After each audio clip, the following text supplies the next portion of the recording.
On Tuesday morning during Bible study, I remembered a story about my brother.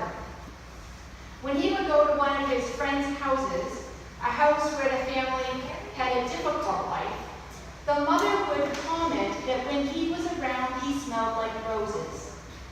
Just to be clear, my brother was a 13-year-old boy, and in my opinion, smelled like dirty socks. On Wednesday, while visiting a wise 90-plus-year-old, commented on the state of the world, wondering what happens to individuals to make them nasty. What kindness, she asked, might have been offered to melt that nasty in that particular person? An astute question and a good thing to ponder.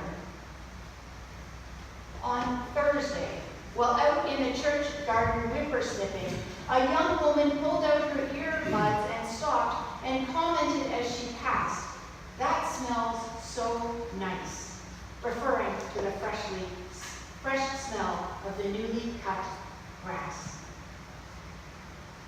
Each of these seemingly insignificant snippets stood out for me this week because of the scripture readings that were mulling around in my head. Elijah awoke to find an angel ordering him to eat hearth bread, the smell of fire-made bread. And he ate it twice to be strengthened for his journey. The psalmist sings this morning, "Taste and see that the Lord is good.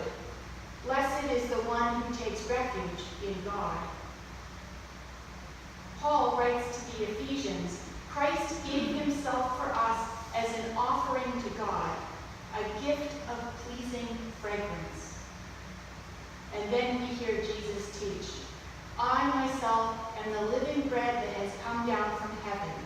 If anyone eats this bread, they shall live forever. The bread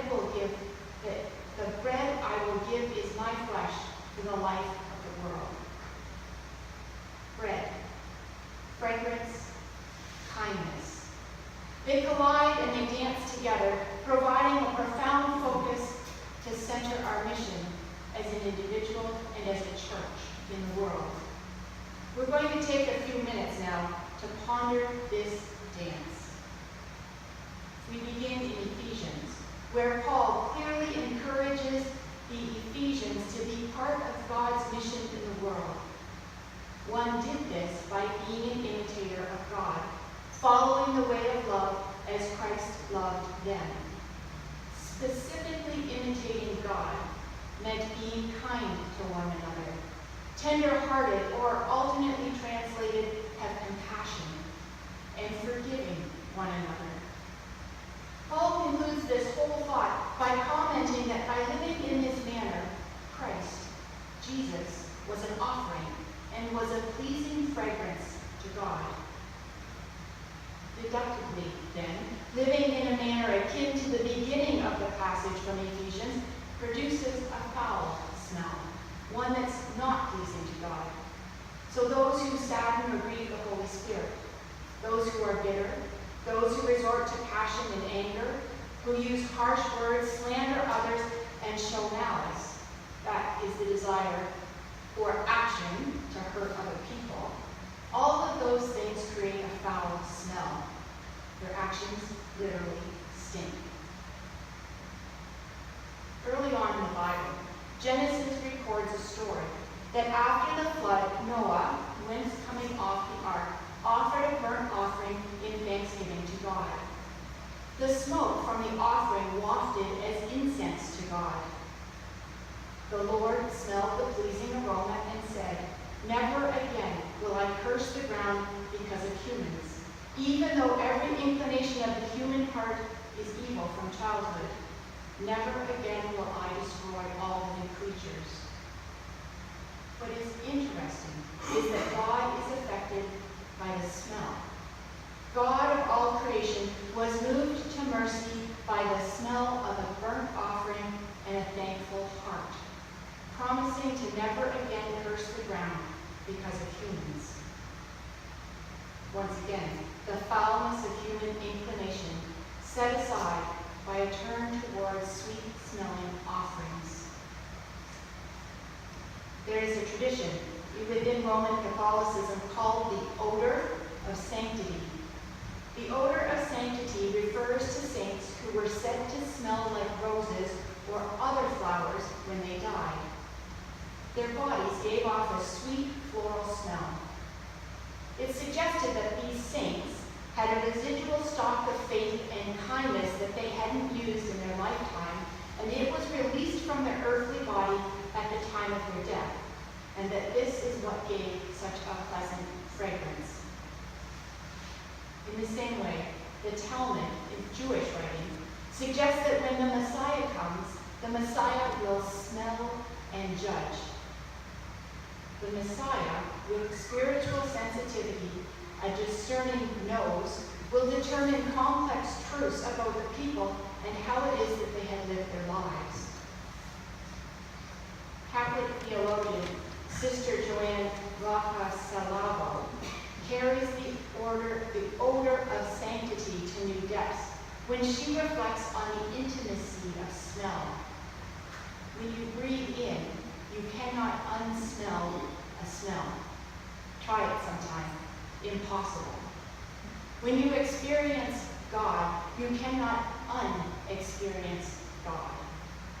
Saints who live their lives practicing kindness along with other sweet-smelling offerings are continually breathing in God, breathing out God, and are thus in an intimate relationship with Christ.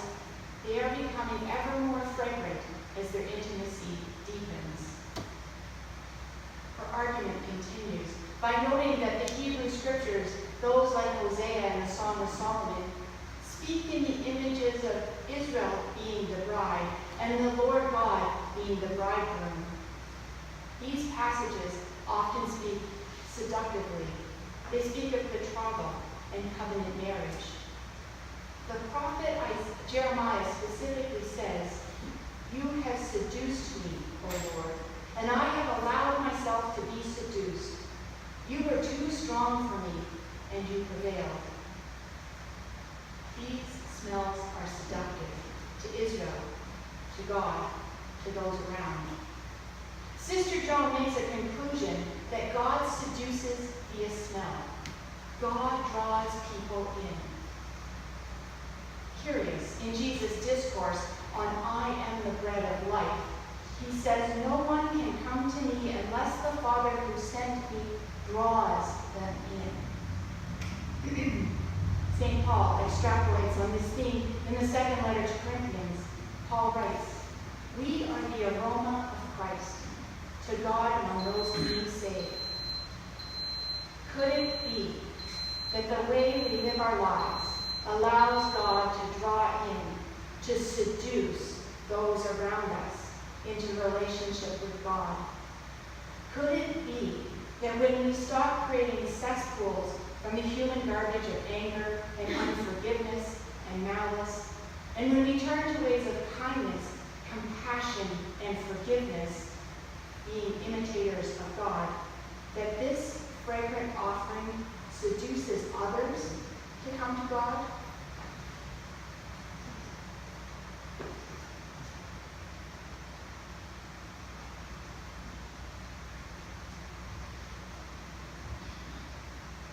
Perhaps, as the sermon has progressed, you have had a waft of the smell of freshly baking bread. The sense of smell is powerful. Smell triggers vivid memories and emotions. So honored in Jewish tradition are pleasant smells that a blessing is made to God for them, much like one says grace before a meal. The foresmelling something fragrant. One says, "Blessed are you, O Lord our God, who creates fragrant wood.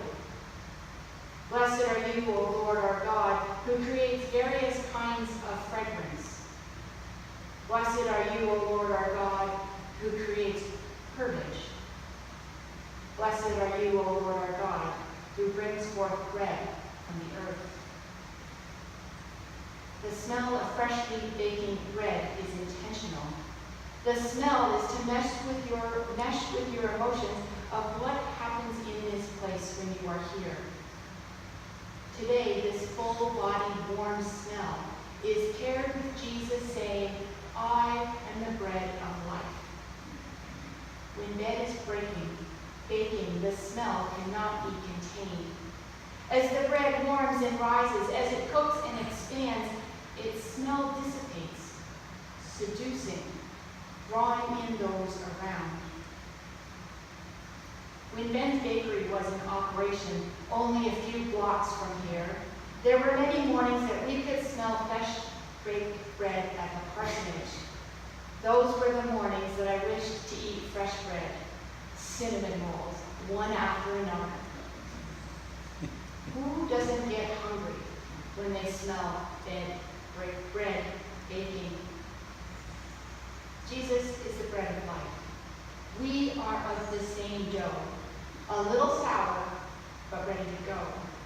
As we live life, a wafting smell like that of this, As we live, we imitate Christ through practicing kindness, compassion, and forgiveness.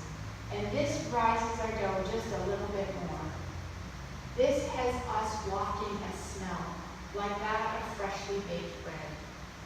In this way, we are able to give ourselves away as bread for the hungry. In this, God seduces those around us, draws them to God's self. If anyone eats this bread, they shall live forever. The bread Jesus will give is my flesh for the life of the world. On Thursday, God seduced a young woman in the smell of freshly cut grass. A smile, a sharing of a moment with another human being, a kindness and an intimacy exchanged. May we be intimately kind. On Wednesday, a reminder that there are those in this world who are nasty. Sadly, they have not experienced kindness, and so have not had the opportunity for God to seduce them. May we be that seducing kindness. On Tuesday, a reminder that God, once upon a time, seduced an overwhelmed mother, reminding her that she was not alone. Rather than dirty socks, she smelled kindness and compassion. She smelled an odor of sanctity, holy roses. May we be that smell